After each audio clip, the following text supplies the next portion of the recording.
Depuis le début de l'année, si vous voulez, depuis janvier jusqu'à aujourd'hui, voilà, on a constaté quand même beaucoup de cas qui sont notifiés à travers le pays et qui sont, on peut dire que c'est des cas qui sont apparus beaucoup plus tôt, alors que d'habitude, c'est des cas qui peuvent survenir.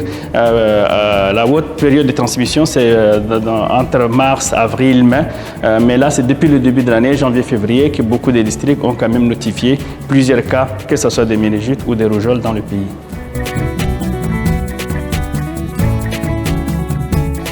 Sans frontières est au Niger depuis des décennies et on travaille en collaboration avec le ministère de la Santé et dès le début de l'année, plusieurs réunions de concertation et de préparation ont eu lieu avec le ministère de la Santé et aussi des actions concrètes ont été aussi menées. Si je prends l'exemple de Niamey, de campagnes de vaccination avec le support de Médecins sans frontières dans la commune de Niamey 3 et dans la commune de Niamey 4 ont eu lieu.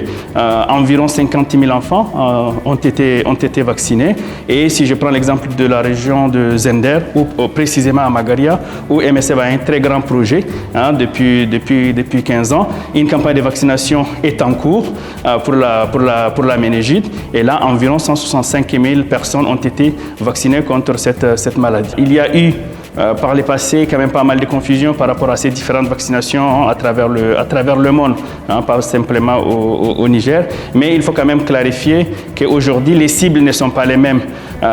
Que ce soit la cible des méningites et de rougeole et la cible de Covid ne sont pas les mêmes. Et ça, c'est déjà quelque chose. Et après, il y a eu beaucoup de campagnes de sensibilisation et de communication qui sont passées. Et aujourd'hui, je ne pense pas qu'il y a quand même l'amalgame entre les deux vaccinations. Studio Kalangu, au rythme de